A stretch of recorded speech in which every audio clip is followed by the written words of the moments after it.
राजवीर से मेरी शादी को पूरे 5 साल हो चुके थे और उसकी रखेल से हुआ उसका नाजायज बेटा पहले ही 6 साल का हो चुका था। अपने लाडले बेटे का एडमिशन एक बड़े स्कूल में करवाने के लिए राजवीर देर रात मेरे पास तलाक के पेपर साइन करवाने आ रहा था, लेकिन रास्ते में उसका भयानक एक्सीडेंट हो गया। उसे तुरंत अस्पताल ले जाया गया।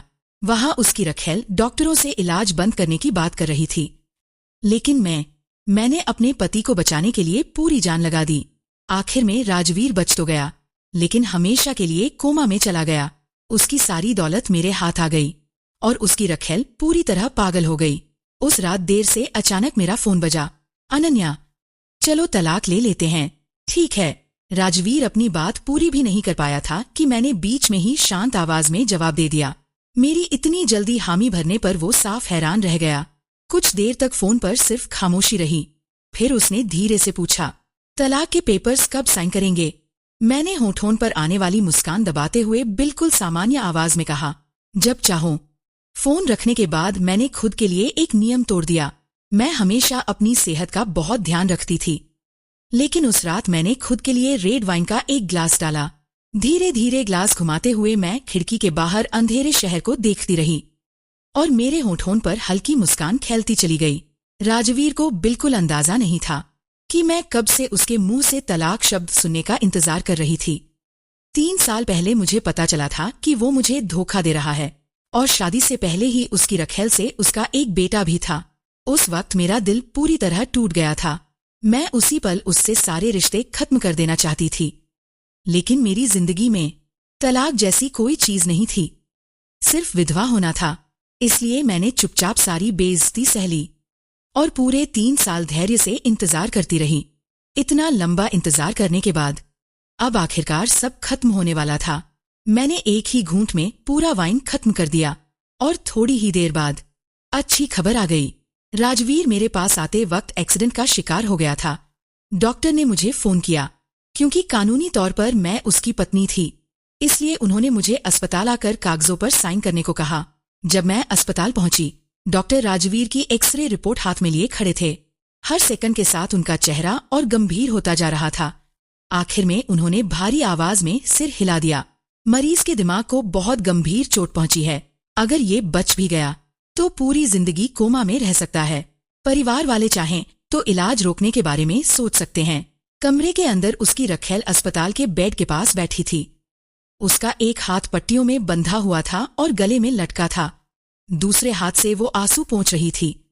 इतनी हालत खराब होने के बाद भी वो ऐसी एक्टिंग कर रही थी कि कोई भी उसे देखकर तरस खा जाए। वो रोते हुए बोली, डॉक्टर, क्या सच में अब कोई उम्मीद नहीं बची? डॉक्टर ने गंभीरता से सिर हिला दिया। अगले ही पल वो नाटक करते हुए कुर्सी पर ढह गई। तो फिर डॉक्टर जैसा सही समझें। उसी समय मैं दरवाजे के पास खड़ी थी। जहां मैं खड़ी थी वहां से उसकी आंखों के अंदर छिपी चालाकी साफ दिखाई दे रही थी। उसकी आंखें तेजी से घूम रही थीं। मुझे समझने में 1 सेकंड भी नहीं लगा कि वो क्या चाहती थी। वो बस राजवीर के मरने का इंतजार कर रही थी ताकि उसका बेटा पूरी दौलत का वारिस बन जाए। सपने देखती रहो। मैं तुरंत अंदर गई, डॉक्टर का हाथ पकड़ लिया और मजबूरी भरी आवाज में बोली, डॉक्टर, मैं राजवीर की पत्नी हूं। हम इलाज बंद नहीं करेंगे। चाहे वो जिंदगी भर कोमा में रहे, फिर भी उसे बचा लीजिए। जितना पैसा लगेगा मैं दूंगी। उस रखेल को शायद पता ही नहीं था कि अस्पताल वाले पहले ही मुझे फोन कर चुके थे। उसकी पूरी चाल वहीं खत्म हो गई। गुस्से में वो पैर पटकते हुए कमरे से बाहर निकल गई। पैसे और महंगे इलाज की वजह से राजवीर की हालत धीरे धीरे स्थिर हो गई, लेकिन वो हमेशा के लिए कोमा में चला गया। मैंने उसे एक महंगे प्राइवेट नर्सिंग होम में शिफ्ट करवा दिया। हर दिन विदेशी दवाइयाँ और न्यूट्रिशन दिए जाते थे। 24 घंटे प्रोफेशनल केयरटेकर उसकी देखभाल करते थे। उस लेवल की देखभाल में राजवीर का जल्दी मरना लगभग नामुमकिन था और जब तक वो जिंदा था कोई भी उसकी दौलत को लेकर लड़ाई नहीं कर सकता था। अगर उसकी रखेल को मेरी फैमिली प्रॉपर्टी चाहिए थी तो उसे कई दशक इंतजार करना पड़ता। उसके बाद मैंने अपने वकील की सलाह मानी। एक्सीडेंट के तुरंत बाद मैं कोर्ट गई और सारे जरूरी कागज जमा कर दिए। कानूनी तौर पर मैं राजवीर की गार्जियन और उसकी संपत्ति की मैनेजर बन गई। उस अधिकार का इस्तेमाल करते हुए मैं हर बैंक, इन्वेस्टमेंट ऑफिस और प्रॉपर्टी डिपार्टमेंट गई और धीरे धीरे राजवीर के नाम की हर चीज अपने नाम ट्रांसफर कर ली। कंपनी के अंदर भी मैंने बहुत पहले से अपने लोग उसके आसपास लगा रखे थे। उसका पर्सनल असिस्टेंट करण, जिसकी काम करने की क्षमता अकेले पूरी टीम के बराबर थी, असल में हमेशा से मेरे लिए काम करता था। करण की मदद से राजवीर की सारी पावर और जिम्मेदारियां धीरे धीरे मेरे हाथों में आ गईं। कंपनी की नई प्रेसिडेंट बनने के पहले ही दिन मैंने एक पुरानी कहावत फॉलो की, जब कोई नया शासक सत्ता संभालता है तो उसे 3 आग जलानी पड़ती हैं, और मेरी पहली आग थी उस रखेल के सारे रिश्तेदारों को कंपनी से बाहर निकालना। उसका भाई, उसके कजिन और जितने भी बेकार लोग उसने कंपनी में घुसा रखे थे, सबको तुरंत नौकरी से निकाल दिया गया। साथ ही मैंने फाइनेंस डिपार्टमेंट को आदेश दिया कि रखेल को हर महीने जो छुपकर पैसे भेजे जाते थे वो भी तुरंत बंद कर दिए जाए। वैसे भी वो लोग हमेशा निकम्मे और कामचोर थे। HR डिपार्टमेंट काफी समय से उनसे परेशान था, इसलिए जैसे ही उन्हें नौकरी से निकालने वाले लेटर मिले, सब चुपचाप अपना सामान पैक करके निकल गए। मैडम अनन्या, वो सारे खून चूसने वाले लोग बिना कोई ड्रामा किए सच में चले गए। एग्जीक्यूटिव असिस्टेंट करण ने अपने गोल्डन फ्रेम वाले चश्मे को ठीक करते हुए हल्की हंसी दबाई। उन्हें सच में लगता है कि वो एक दिन वापस आ जाएंगे। आप इतने साल चुप रहीं कि वो भूल गए कंपनी की असली मालकिन कौन है। मैं हल्का सा मुस्कुराई। कोई बात नहीं, उन्हें थोड़ा और तड़पने दो। सबको एक साथ खत्म कर देना बहुत बोरिंग होगा। आखिर काटने से पहले सुअर को मोटा तो करना पड़ता है, और इंसान भी अलग नहीं होते। मैंने सोचा था कि मैं धीरे धीरे सब संभालूंगी, लेकिन वो रखेल खुद ही सब्र नहीं कर पाई। सिर्फ 3 दिन बाद ही वो खुद कंपनी पहुंच गई। काफी मुश्किलों से सिक्योरिटी और स्टाफ को पार करके आखिर वो मेरे सामने आ खड़ी हुई। धड़ाम, उसने एक शेयर ट्रांसफर एग्रीमेंट टेबल पर पटक दिया। अब कंपनी के 52% शेयर मेरे पास हैं। सबसे बड़ी शेयर होल्डर होने के नाते मैं तुरंत इमरजेंसी बोर्ड मीटिंग की डिमांड करती हूँ। उसे अंदर आने में कितनी परेशानी हुई थी, ये उसके हाल देखकर साफ समझ आ रहा था। उसके बाल पूरी तरह बिखरे हुए थे, जैसे चिड़िया का घोंसला, और वो अभी भी तेज तेज सांस ले रही थी। शायद उसने कभी सोचा भी नहीं होगा कि इतनी मेहनत करके कंपनी में घुसने के बाद आखिर में उसकी खुद की बेइज्जती होने वाली है। मुझे तो उसका तमाशा देखने में मजा आ रहा था, इसलिए मैंने तुरंत उसकी बात मान ली और आंखों से इशारा करके करण को सारी तैयारी करने को कहा। मुझे इतना शांत और सीधा देखकर उसे लगा मैं वही पुरानी कमजोर और दब्बू औरत हूँ जिसे वो पहले डराती थी। बस फिर क्या था, उसका घमंड और बढ़ गया। उसने ठुड्डी ऊपर उठाई और मुझे नीची नजर से देखते हुए बोली, हूँ, अच्छा है तुम्हें अपनी औकात पता है। ठीक से रहोगी तो शायद भविष्य में मैं तुम्हें खाने के लिए कुछ टुकड़े छोड़ दूं। उसकी बात सुनकर दरवाजे तक पहुंच चुका करण लगभग हंसते हंसते लड़खड़ा गया। उसने तुरंत अपना मुंह ढक लिया ताकि जोर से हंसी बाहर ना निकल जाए। आधे घंटे बाद बोर्ड मीटिंग शुरू हुई और उम्मीद के मुताबिक वो रखेल सबसे बड़ी कुर्सी पर जाकर बैठ गई। जैसे ही सारे लोग पहुंचे वो बेसब्री से खड़ी हो गई। सबको इंतजार करवाने के लिए सॉरी। आज मैंने ये मीटिंग इसलिए बुलाई है ताकि मैं आप सबको बता सकूं कि अब से इस कंपनी को मैं चलाऊंगी। कमरे में बैठे सारे बोर्ड मेंबर काफी अनुभवी और चालाक लोग थे। इतनी बेशर्मी भरी बात उन्होंने शायद बहुत समय बाद सुनी थी। कुछ सेकंड के लिए पूरा कमरा खामोश हो गया। फिर एक शेयर होल्डर ने तुरंत सवाल पूछा, मैडम, सिर्फ बातों से कुछ नहीं होगा, आपको सबूत देना पड़ेगा। उसी समय एक युवा बोर्ड मेंबर रोहन अचानक खड़ा हो गया और रखेल की तरफ से बोलने लगा। चेयरमैन महेश और बोर्ड के बाकी सम्मानित सदस्य शायद मिस प्रिया को अच्छी तरह नहीं जानते, लेकिन वो कोई बाहरी इंसान नहीं है। उनका और प्रेसिडेंट राजवीर का बहुत पुराना रिश्ता रहा है। उनका एक बेटा भी है जो राजवीर का इकलौता वारिस है। प्रिया अपने साथ जिस आदमी को लाई थी वो उससे कहीं ज्यादा चालाक और बोलने में तेज था। कुछ ही लाइनों में उसने किसी की शादी तोड़ने वाली औरत को मासूम पुरानी जान पहचान बना दिया और नाजायज बच्चे को कंपनी का असली वारिस। चेयरमैन महेश, जिसका गोल पेट, मोटी मूंछ और नकली मुस्कान किसी हंसते हुए बुद्धा जैसी लग रही थी, उसकी काली बात को सफेद साबित करने की कला ने तुरंत मेरा ध्यान खींच लिया। उसी समय करण चुपचाप चेयरमैन महेश की फाइल मेरे सामने रख गया। मैंने बस एक नजर डाली और सब समझ गई। महेश की फाइल के नीचे एक और फाइल थी, चेयरमैन विक्रम की।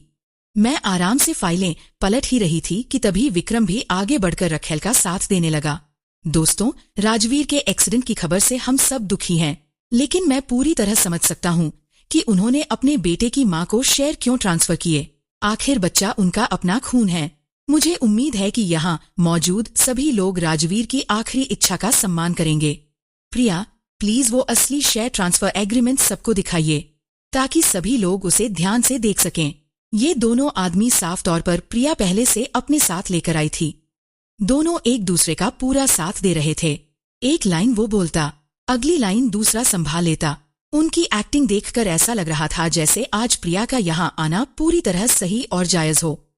लेकिन उनकी बदकिस्मती ये थी कि सामने मैं थी, और जिस पल वो इस कमरे में दाखिल हुए थे उसी पल उनकी हार तय हो चुकी थी। थोड़ी देर बाद प्रिया वाला share transfer agreement conference room की बड़ी स्क्रीन पर दिखाया गया। सारे शेयर होल्डर उसे ध्यान से पढ़ने लगे। कुछ ही सेकंड में कमरे में धीमी धीमी फुसफुसाहट शुरू हो गई। कई लोगों के चेहरे पर साफ घबराहट दिखाई देने लगी। उसी समय मैं आराम से अपनी कुर्सी से उठी। क्या इत्तेफाक है, मेरे पास भी मिस प्रिया का बिल्कुल ऐसा ही एक शेयर ट्रांसफर एग्रीमेंट मौजूद है। बस फर्क इतना है, उसमें ट्रांसफर होने वाले इंसान का नाम मेरा है। मैंने बिना समय बर्बाद किए करण को इशारा किया कि दोनों एग्रीमेंट स्क्रीन पर साथ साथ दिखाए जाए। जैसे ही दोनों डॉक्यूमेंट एक साथ स्क्रीन पर आए, कुछ तेज नजर वाले शेयर होल्डर तुरंत कुछ गड़बड़ पकड़ गए। मिस प्रिया, क्या आप बता सकती हैं कि कंपनी रजिस्ट्रेशन नंबर के आखिरी से 5वें अंक में 0 की जगह 8 क्यों लिखा हुआ है? आप नकली एग्रीमेंट लेकर कंपनी में आई हैं और कंपनी की संपत्ति हड़पने की कोशिश कर रही हैं। क्या आपको पता है ये सीधा सीधा फ्रॉड कहलाता है? इतने सवाल सुनते ही प्रिया के चेहरे का रंग उड़ गया। वो घबराकर तुरंत चेयरमैन महेश और चेयरमैन विक्रम की तरफ देखने लगी। उस समय दोनों आदमी स्क्रीन पर दिख रहे नंबर को घूर रहे थे। प्रिया वाले एग्रीमेंट में जो 8 लिखा था, उसके बीच में हल्की सी लाइन थी जिससे वो थोड़ा धुंधला लग रहा था, लेकिन फिर भी साफ दिख रहा था कि वो 0 नहीं था। दोनों के माथे पर तुरंत पसीना आ गया। प्रिया, तुम नकली एग्रीमेंट लेकर कंपनी में कैसे आ सकती हो और सबको बेवकूफ बनाने की कोशिश? सबसे पहले चालाक महेश ने खुद को बचाने का फैसला किया। विक्रम भी तुरंत पलट गया। सभी लोग, मैं माफी चाहता हूँ। मैं अपनी पहले वाली सारी बातें वापस लेता हूँ। अपने दोनों सबसे बड़े सहारों को अचानक पलटता देखकर प्रिया बिल्कुल टूट गई। ऐसा लग रहा था जैसे युद्ध के मैदान में किसी योद्धा का सारा कवच उतार लिया गया हो। वो सीधे फर्श पर गिर पड़ी। उसकी आंखें खाली हो चुकी थीं। वो बार बार बड़बड़ा रही थी, नहीं, ये नहीं हो सकता, ये नकली कैसे हो सकता है? तभी करण ने अचानक उसकी तरफ उंगली उठाई, तो ये सब सच में तुम ही थी। प्रिया, शुरू से सब तुमने किया, शर्म नहीं आती तुम्हें? ऊपर से मासूम बनने का नाटक और पीछे से राजवीर के करीब जाना, मैडम अनन्या को धोखा देना। तुम जैसी झूठी औरत, तुमने सब बर्बाद कर दिया। प्रिया पागलों की तरह चीखने लगी और मुझे गालियां देने लगी। उसी समय पुलिस कंपनी में आ पहुंची। हमें शिकायत मिली है कि कोई इंसान गलत तरीके से शेयर होल्डर बनकर फायदा उठाने की कोशिश कर रहा है। प्रिया कौन है? मैंने आराम से नीचे जमीन पर पड़ी प्रिया की तरफ इशारा किया, जहां 5 सिक्योरिटी गार्ड उसे पकड़ने की कोशिश कर रहे थे। वही है, और ये नकली एग्रीमेंट इसका सबूत है। प्रिया पूरी तरह बिखरी हुई हालत में थी। उसके कपड़े गंदे हो चुके थे। वो गिरफ्तारी से बचने की पूरी कोशिश कर रही थी, लेकिन जैसे ही एक पुलिस वाले ने हल्का सा स्टन बैटन लगाया, उसका पूरा शरीर मिट्टी की तरह ढीला पड़ गया। जब उसे कंपनी से बाहर घसीटकर ले जाया जा रहा था, तब उसने जहर भरी नजरों से मुझे घूरा। अनन्या, मैं तुम्हें कभी नहीं छोड़ूंगी। मैंने हल्की मुस्कान के साथ उसे हाथ हिलाया।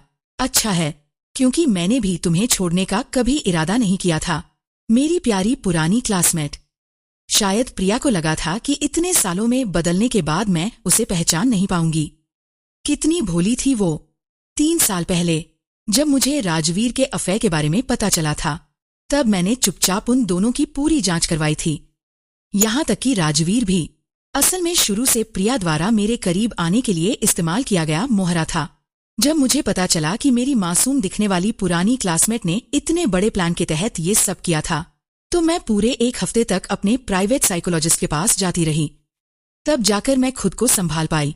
उस दिन के बाद मैं पूरे 3 साल चुप रही और धीरे धीरे एक ऐसा प्लान तैयार किया जिसमें कोई गलती नहीं थी। मुझे कभी डर नहीं था कि प्रिया मेरे पीछे आएगी। मुझे असली डर तो इस बात का था कि कहीं वो आने की हिम्मत ही ना करे, क्योंकि अगर वो सामने नहीं आती तो उसके लिए तैयार किया गया मेरा पूरा खेल कभी शुरू ही नहीं होता। आखिर में बोर्ड मीटिंग के अंदर महेश और विक्रम इस पूरे मामले के सबसे बड़े बलि के बकरे बन गए और इसी के साथ मेरे नए राज का दूसरा अध्याय शुरू हुआ। मौसम धीरे धीरे ठंडा हो रहा था और इसका मतलब था अब बोर्ड मेंबर एक एक करके गिरने वाले थे। मुझे पहले से ही पूरा अंदाजा था कि राजवीर और प्रिया का पहला निशाना कंपनी के शेयर ही होंगे। शुरुआत में मुझे ये नहीं पता था कि बोर्ड के कौन कौन से डायरेक्टर चोरी छिपे प्रिया का साथ दे रहे हैं, इसलिए मैंने पहले ही चुपचाप हर एक बोर्ड मेंबर की जांच करवा ली थी। उनके सारे गैरकानूनी कामों के सबूत, उनकी हर कमजोरी, हर राज, सब कुछ मेरे हाथ में था।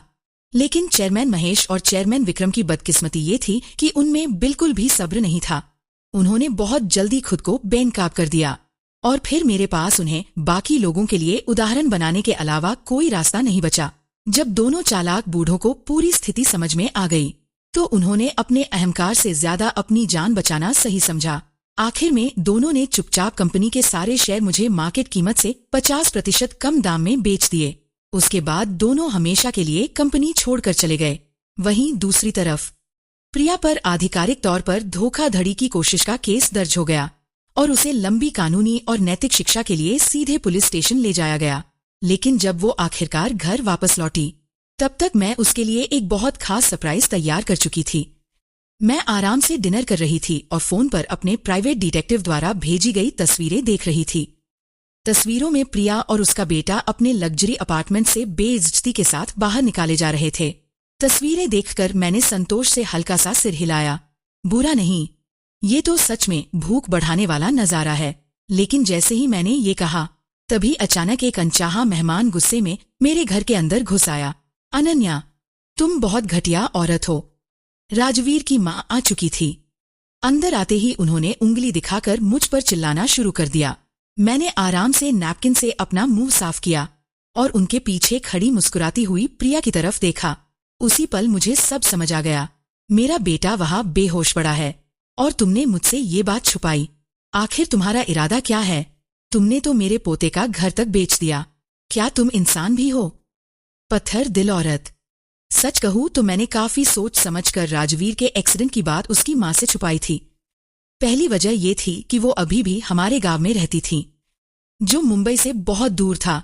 अगर वो यहाँ आ जाती तो मेरे लिए सिर्फ नई परेशानियां खड़ी होती। दूसरी वजह ये थी कि उन्हें दिल की बीमारी थी।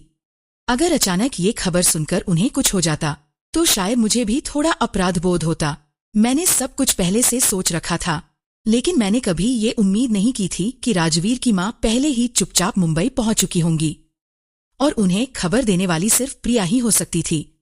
तो यही मतलब था उसके उस वाक्य का, मैं तुम्हें कभी नहीं छोड़ूंगी। आखिरी समय में उसने राजवीर की माँ को यहाँ लाकर मुझ पर दबाव बनाने की कोशिश की थी। जब छोटा खुद लड़ाई नहीं जीत पाता तो बड़े को आगे कर देता है। कितनी बचकानी हरकत है। माँ, आप ये कैसी बातें कर रही हैं? मैंने शांत आवाज में कहा। मैं तो बस राजवीर की हालत थोड़ी स्थिर होने का इंतजार कर रही थी। आपकी तबीयत पहले ही कमजोर है। मुझे डर था कि कहीं आपको ज्यादा सदमा ना लग जाए।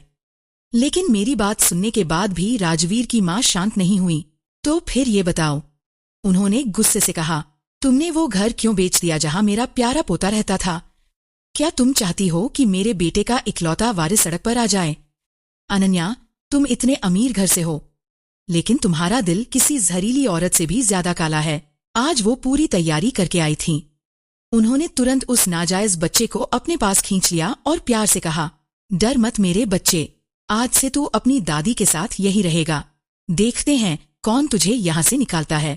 फिर दो बाहरी लोगों के सामने ही उन्होंने खुद को घर की मालकिन समझना शुरू कर दिया। अनन्या, आज मैं अपने बेटे की तरफ से तुम्हें तलाक देती हूँ। आज से तुम मेरी बहू नहीं रही। अब तुरंत इस घर से निकल जाओ, अभी के अभी, और अपने कपड़े तक पैक करने की कोशिश मत करना। इस घर से एक चीज भी साथ ले जाने की इजाजत नहीं है तुम्हें। मुझे डांट खाते देखकर प्रिया पास खड़ी बड़ी खुशी से मुस्कुरा रही थी। अनन्या, मम्मी को कठोर मत समझो।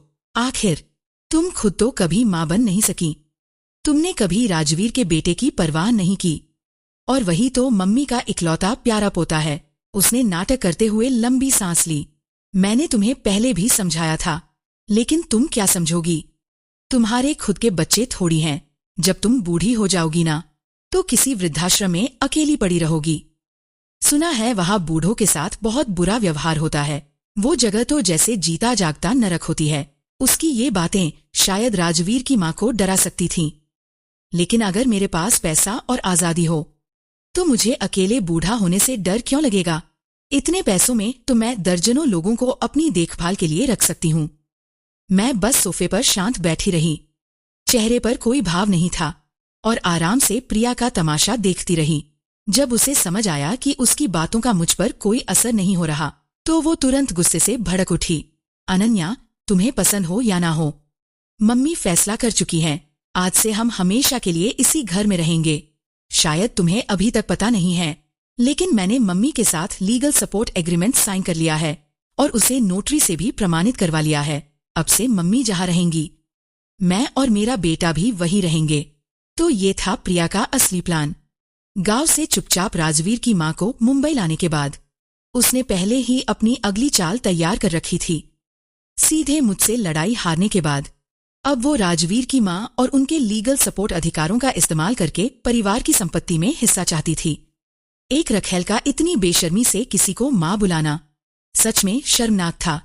ईमानदारी से कहूँ तो मैं कभी प्रिया की सोच समझ ही नहीं पाई। इतनी चालाक और होशियार औरत अगर बिजनेस या कॉर्पोरेट दुनिया में मेहनत करती तो बहुत आगे जा सकती थी, लेकिन उसने अपनी पूरी जिंदगी गुजारा भत्ता और जायदाद के पीछे लड़ने में लगा दी। क्या बेकार टैलेंट था, और साफ दिख रहा था कि अब उसका निशाना सिर्फ थोड़ा बहुत खर्चा पानी नहीं था। प्रिया मेरी फैमिली की बहुत बड़ी संपत्ति चाहती थी।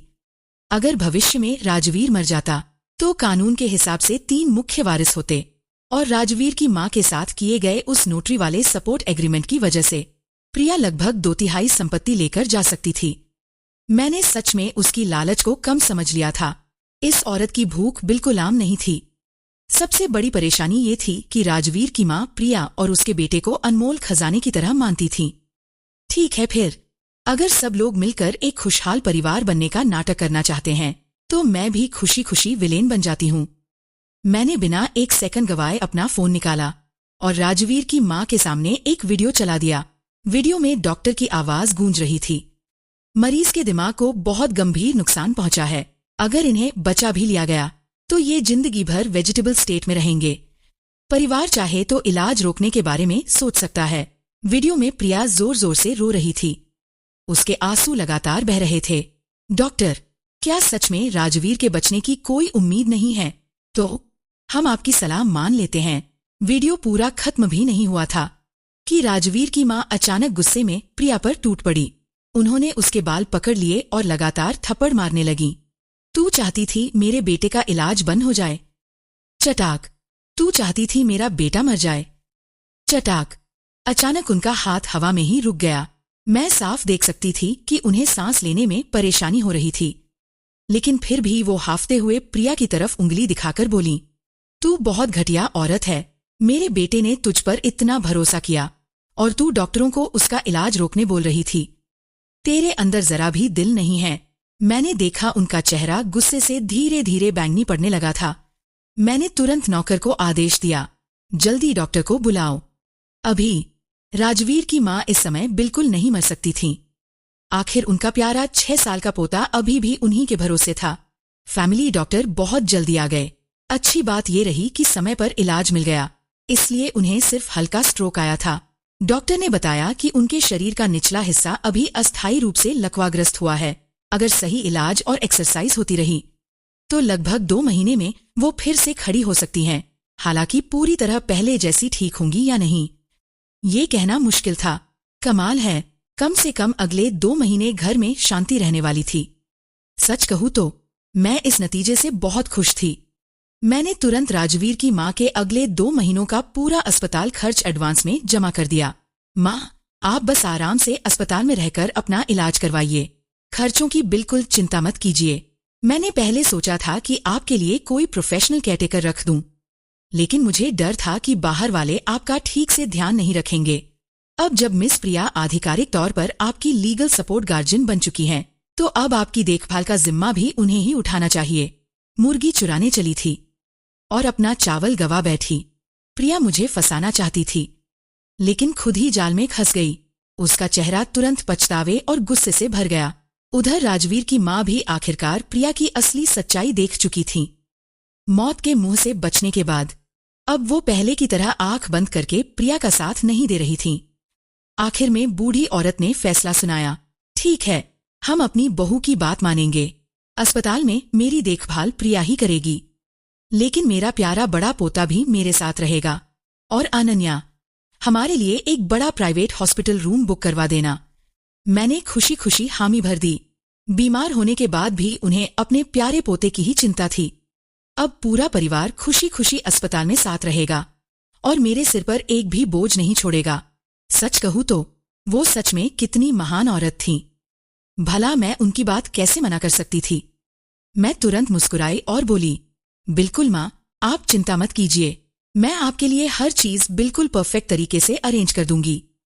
क्या आपको पता है, हर दिन एक लकवाग्रस्त मरीज की देखभाल करना कितना दर्दनाक और थकाने वाला काम होता है।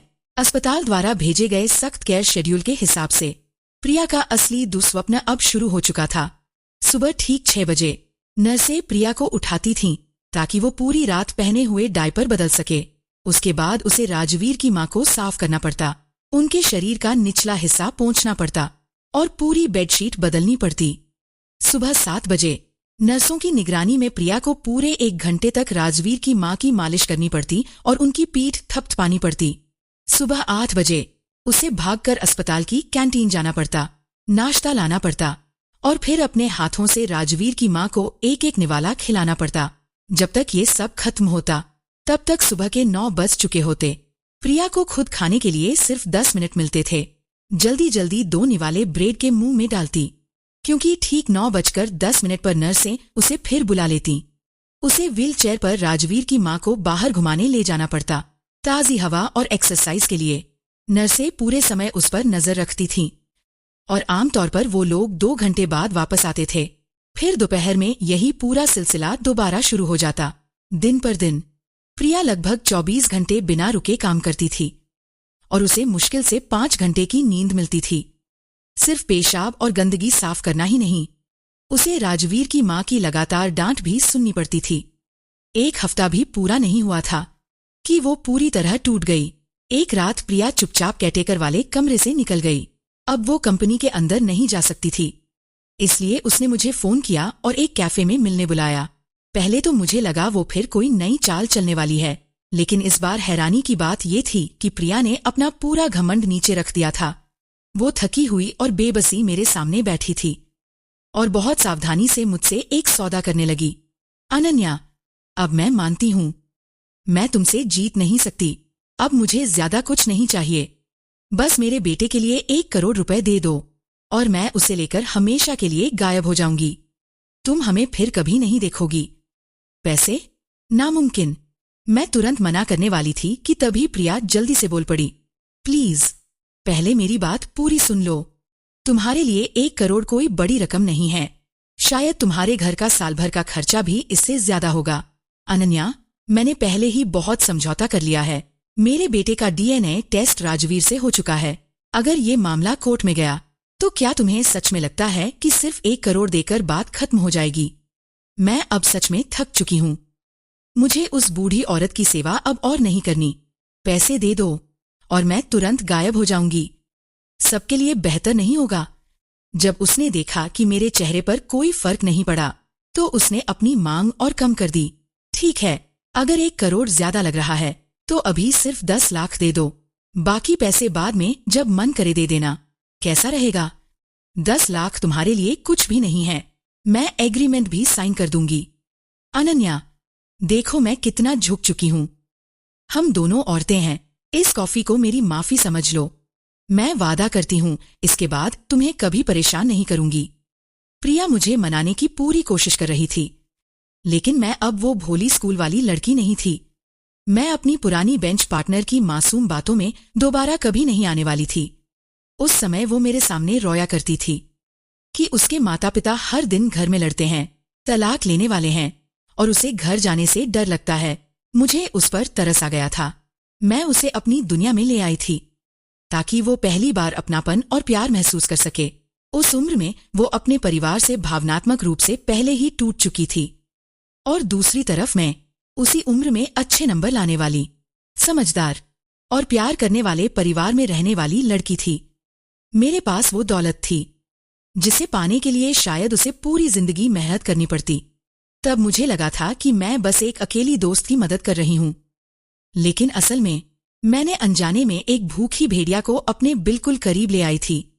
और जब एक भूखी भेड़िया पहली बार आराम, प्यार और ऐशोआराम का स्वाद चख ले तो वो बिना सब कुछ निगले कैसे जा सकती है। इसलिए शुरू से ही मैंने प्रिया की एक भी बात पर भरोसा नहीं किया। उसके साथ और समय बर्बाद करने का मेरा कोई इरादा नहीं था। मैं धीरे से अपनी कुर्सी से उठी और सीधे उसके सामने जाकर खड़ी हो गई। मैं ये कॉफी नहीं पीऊंगी। और पैसे? बिल्कुल नहीं। फिर मैं थोड़ा झुककर उसकी आंखों में देखते हुए बोली, प्रिया, क्या तुम्हें सच में लगता है कि सिर्फ चेहरा बदल लेने से मैं तुम्हें पहचान नहीं पाऊंगी?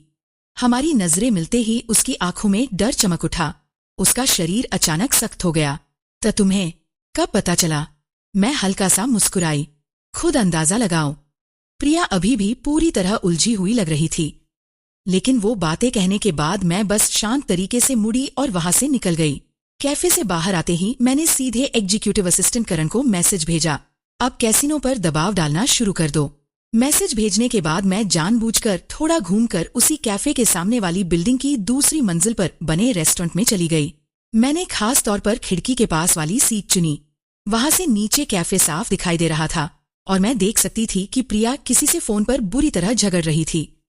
उसी समय मेरे कान में लगे छोटे से ईयरपीस के जरिए मैंने वो लिसनिंग डिवाइस ऑन कर दिया जिसे मैंने पहले ही कैफे की टेबल के नीचे चिपका दिया था। अगले ही पल प्रिया की घबराई हुई आवाज साफ सुनाई देने लगी, मेरे पास पैसे खत्म हो गए हैं, सच में अब कुछ नहीं बचा, प्लीज मुझे मजबूर करना बंद करो। तुम मुझे फिर से जुआ खेलने के लिए क्यों धक्का दे रही हो? पिछली बार मैंने तुम्हें 10 लाख से ज्यादा वापस दिए थे। तुमने कहा था उसके बाद दोबारा मुझसे संपर्क नहीं करोगी। अब फिर मुझे धमका रही हो? मेरे पास जो भी था सब दे चुकी हूं। अब सच में कुछ नहीं बचा। तुम मेरी अपनी माँ हो, मेरे साथ ऐसा क्यों कर रही हो? फोन के दूसरी तरफ कुछ देर तक चुप्पी रही। फिर प्रिया ने थकी हुई आवाज में कहा, ठीक है, आखिरी बार 6 लाख, लेकिन इसके बाद फिर कभी मेरे पास मत आना। पैसे जुटाने के लिए मुझे कुछ दिन चाहिए। मेरे फोन का इंतजार करना। इसके बाद कॉल कट गई। नीचे प्रिया ने जल्दी से अपना चेहरा पोंछा और घबराई हुई वहां से निकल गई। उसके जाते ही मैं नीचे गई, टेबल के नीचे लगा डिवाइस निकाल लिया और स्ट्रॉ की मदद से उस कॉफी का थोड़ा सा सैंपल लिया जो प्रिया मेरे लिए छोड़कर गई थी। फिर मैंने तुरंत उसे प्राइवेट लैब में टेस्ट के लिए भेज दिया। करीब 20 मिनट बाद रिपोर्ट आ गई। कॉफी में हेल्यूसिनेशन पैदा करने वाली ड्रग मिली है, कंसंट्रेशन 55%, जिससे इंसान अपनी सोच और शरीर पर कंट्रोल खो सकता है। दिलचस्प। अगर आज मैं सच में वो कॉफी पी लेती तो शायद प्रिया अगर मुझसे मेरी जान भी मांगती तब भी मैं मना नहीं कर पाती। भेड़िया हमेशा भेड़िया ही रहता है, चाहे उसकी हालत कितनी भी खराब क्यों न हो जाए। वो काटना कभी नहीं भूलता। कुछ साल पहले प्रिया ने मुझे खुशी नाम के जाल में फंसाया था और अब मैं वही एहसान उसे वापस लौटा रही थी। इस बार मैंने खुद उसके लिए एक बहुत बड़ा जाल बुना था और अब उसे पूरी तरह कसने का वक्त आ चुका था। मैं अपनी फाइनेंशियल टीम को लगातार कह रही थी कि मेरे सारे एसेट्स ट्रांसफर करने की स्पीड बढ़ाए। साथ ही मैं प्रिया की जुआरी मां के जरिए उस पर लगातार दबाव भी बनवा रही थी। अब तक प्रिया पूरी तरह कंगाल हो चुकी थी। उसके पास मजबूरी में वो सारे महंगे बैग, ज्वेलरी और लग्जरी चीजें बेचने के अलावा कोई रास्ता नहीं बचा था जो कभी राजवीर ने उसे गिफ्ट की थी। डिटेक्टिव द्वारा भेजी गई तस्वीरें देखकर मैं अंदर ही अंदर ठंडी हंसी हंसी। बुरे कर्मों की सजा इंसान को एक दिन जरूर मिलती है। प्रिया पूरी जिंदगी उसी छिपे हुए राज से डरकर जीती रही थी और जिस दिन उसे पूरी सच्चाई पता चलेगी तब जो तमाशा होगा वो देखने लायक होगा। इधर प्रिया हर जगह भाग दौड़ करके पैसे जुटाने में लगी थी, उधर मैं पहले ही राजवीर और अपनी सारी संपत्ति अलग अलग कंपनियों में कानूनी तरीके से ट्रांसफर कर चुकी थी। कागजों में अब मैं सिर्फ दिवालिया नहीं थी बल्कि हजारों करोड़ के कर्ज में डूबी हुई दिख रही थी। आजकल जिसके ऊपर सबसे ज्यादा कर्ज होता है लोग उसी से सबसे ज्यादा डरते हैं और मेरे ऊपर तो इतना बड़ा कर्ज दिखाया गया था कि लोग शायद मुझे देखते ही रास्ता बदल लेते। इसलिए जब कोर्ट का समन मेरे पास पहुंचा, तब भी मैं बिल्कुल परेशान नहीं हुई। कोर्ट में प्रिया के वकील ने डीएनए रिपोर्ट पेश की, जिसमें साफ साबित हो गया कि उसका बेटा राजवीर का ही बेटा है, और मैंने बिना झिझक ये बात मान भी ली। मैं मानती हूँ कि राजवीर की कानूनी जिम्मेदारी बनती है कि वो बच्चे का खर्च उठाए, लेकिन योर ऑनर, राजवीर फिलहाल एक गंभीर एक्सीडेंट के बाद वेजिटेटिव स्टेट में है। ऐसी हालत में सपोर्ट पेमेंट और हमारी मैरिटल प्रॉपर्टी की स्थिति को ठीक से समझने और तय करने में समय लगेगा। वैसे भी ऐसे केस ज्यादातर मेडिएशन पर ही खत्म होते हैं, इसलिए आखिर में जज सिर्फ मुझे जवाब देने के लिए एक समय सीमा देकर रह गए। उसी पल प्रिया को फिर से उम्मीद की एक छोटी सी किरण दिखाई दी। कोर्ट से बाहर निकलते समय हम दोनों दरवाजे पर आमने सामने आए। वो मोर की तरह गर्दन ऊंची करके घमंड से मुस्कुराई। तुम तब तक नहीं रोओगी जब तक खुद की बर्बादी नहीं देख लोगी। उसकी बात सुनकर मेरे होठों पर हल्की सी मुस्कान आ गई। मैंने शांत आवाज में कहा, मान लो तुम केस जीत भी गई, फिर भी पैसे तुम्हें तभी मिलेंगे जब मेरा मन होगा। इतना कहकर मैं आत्मविश्वास से वहां से चली गई। मेरे पीछे खड़ी प्रिया गुस्से से लगभग पागल हो चुकी थी। जैसे ही मैं अंडरग्राउंड पार्किंग में अपनी कार लेने पहुंची, तभी एग्जीक्यूटिव असिस्टेंट करण का मैसेज आया। मैम, आपने जो शादीशुदा संपत्ति के गलत इस्तेमाल वाला केस फाइल किया था, उसका फैसला आपके पक्ष में लागू हो चुका है। असल में मैंने वो केस चुपचाप तभी फाइल कर दिया था जब प्रिया अस्पताल में राजवीर की मां की फुल टाइम देखभाल करने में फंसी हुई थी। वो इतनी थक चुकी थी कि अब मुश्किल से अपना फोन भी चेक करती थी। कोर्ट की तारीख भी वो पूरी तरह भूल गई थी। सीधे शब्दों में कहूँ तो उसने जज को ही इंतजार करवा कर गायब कर दिया था, और क्योंकि मैंने पहले से सारे सबूत पूरी तैयारी के साथ जमा कर रखे थे, इसलिए कोर्ट ने बिना किसी दिक्कत के सीधे फैसला लागू कर दिया। और मजे की बात ये थी कि कोर्ट के बाहर मैं उसे चिढ़ाकर आई ही थी कि उसी समय उसके फोन पर नोटिफिकेशन आया, उसके अकाउंट से सीधे 6 लाख रुपए काट लिए गए हैं। उस वक्त उसके चेहरे का पागलपन भरा एक्सप्रेशन सोचकर ही मुझे हंसी आने लगी। मैं आराम से अपनी प्यारी कार में बैठी और गुनगुनाते हुए घर की तरफ निकल गई। रास्ते भर मैं पिछले सालों के बारे में सोचती रही। मम्मी पापा की अचानक मौत के बाद राजवीर ने उन्हीं कुछ करोड़ रुपयों से कंपनी को हजारों करोड़ की बिजनेस एम्पायर बना दिया था। दौलत कई गुना बढ़ चुकी थी, और अब आखिर में वो सब कुछ मेरा ही था। सच कहूँ तो दिल के किसी कोने में मुझे प्रिया के लिए अजीब सा शुक्रिया भी महसूस हो रहा था। अगर वो सालों पहले राजवीर जैसे महत्वाकांक्षी आदमी को मेरी जिंदगी में न लाती, तो शायद मैं, जिसे बिजनेस की बिल्कुल समझ नहीं थी, बहुत पहले ही अपने परिवार की सारी दौलत उड़ा चुकी होती। एक अजीब तरीके से देखें तो शायद ये सब इतना बुरा भी नहीं था। मैं अब इस सच्चाई की आदी हो चुकी थी। लेकिन तभी सामने ट्रैफिक सिग्नल पर अचानक एक लाल कार पागलों की तरह मेरी तरफ तेजी से दौड़ी। वो सीधा मेरी ड्राइवर सीट की तरफ आ रही थी। कार ने टक्कर बचाने की कोशिश तक नहीं की, वो साफ साफ मुझे मारना चाहती थी।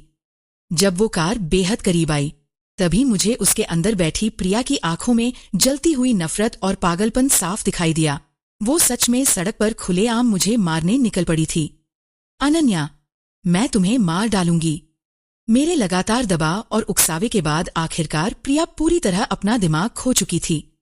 वो मुझे अपने साथ बर्बाद करना चाहती थी।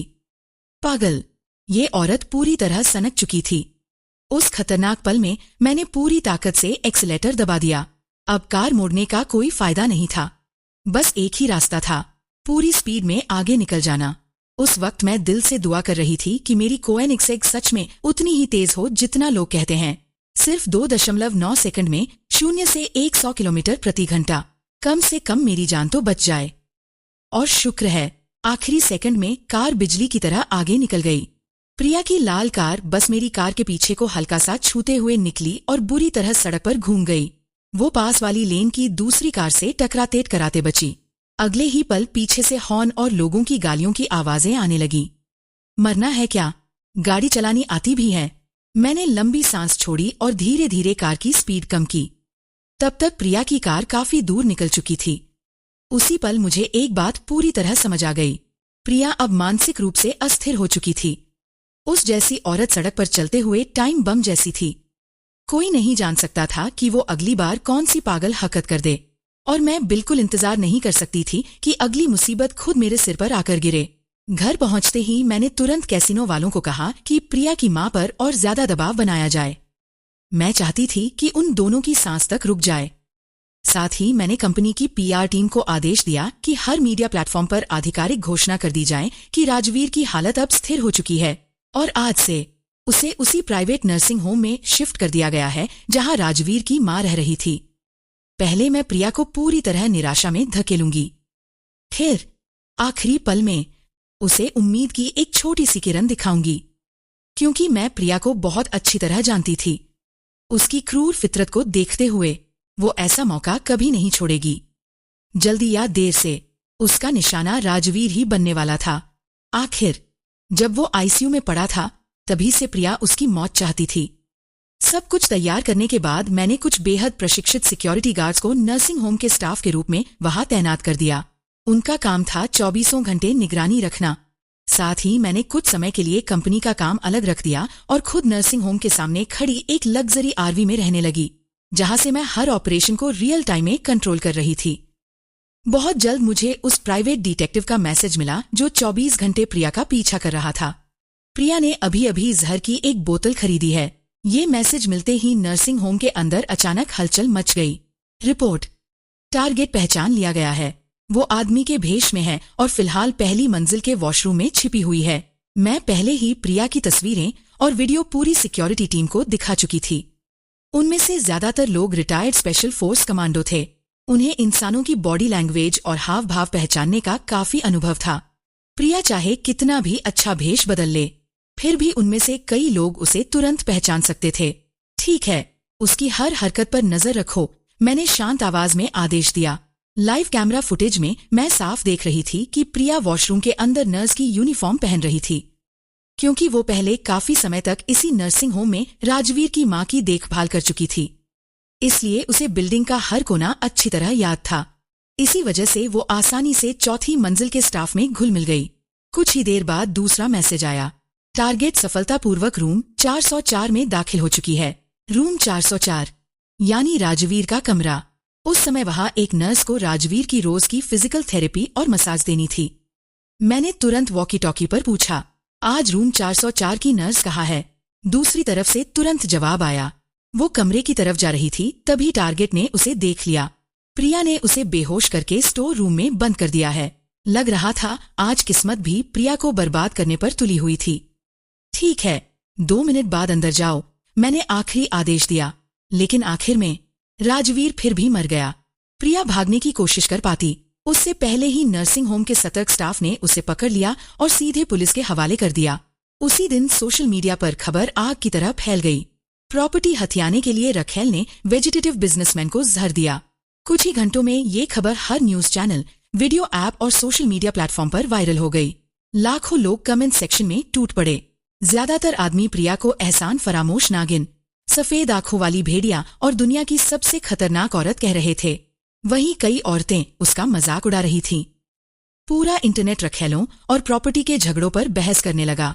लेकिन उस समय मैं इन सब चीजों में नहीं उलझी थी। मैं राजवीर के अंतिम संस्कार की तैयारी में व्यस्त थी। उसकी मौत के बाद मैंने तुरंत उसका शव श्मशान भिजवा दिया और जब उसका दाह संस्कार पूरा हो गया तो मैंने उसकी राख सीधे समुद्र में बहा दी। कम से कम मरने के बाद उसकी राख मछलियों को थोड़ा कैल्शियम तो दे ही सकती थी। दुनिया के लिए उसकी यही आखिरी मदद सही। राजवीर के सारे काम खत्म करने के अगले ही दिन मैंने अपने वकील के जरिए एक कानूनी चिट्ठी छोड़ी, जिसमें मैंने सारी विरासत से अपना हक छोड़ दिया। और फिर मैं हमेशा के लिए गायब हो गई, क्योंकि अब वो तथाकथित बिजनेस एम्पायर सिर्फ बाहर से चमकता हुआ खोखला खोल था, एक ऐसा कागजी शेर जो भारी कर्ज में डूब चुका था। अब राजवीर की मां और उसके नाजायज बेटे को वो सब विरासत चाहिए या नहीं, ये उनकी समस्या थी। लेकिन जाने से पहले मैंने जेल में बंद प्रिया के लिए एक आखिरी तोहफा जरूर छोड़ा। ऐसा तोहफा जिसे देखकर शायद उसकी आंखों से खुशी नहीं बल्कि दर्द के आंसू निकलते। जेल के अंदर प्रिया हर दिन लगातार काम करती रही। धीरे धीरे उसके चेहरे की सारी अकड़ और चमक गायब होने लगी। फिर एक दिन उनकी बैरक में एक नई महिला कैदी लाई गई। लोग कह रहे थे कि उस औरत ने अपने ही पति का खून किया था, लेकिन जैसे ही प्रिया ने उसका चेहरा साफ देखा वो पूरी तरह टूट गई। हाँ, तो तुम थी, सच में तुम ही थी। पापा को तुमने मारा था। फिर इतने सालों तक उसी रात से मुझे धमकाती क्यों रही? अगर तुम नहीं होती तो मेरी जिंदगी कभी बर्बाद नहीं होती। कविता शर्मा। तुम माँ कहलाने के लायक नहीं हो। हाँ, मैं कितनी बेवकूफ थी, सच में बहुत बड़ी बेवकूफ। और उसी दिन से प्रिया सचमुच पागल हो गई।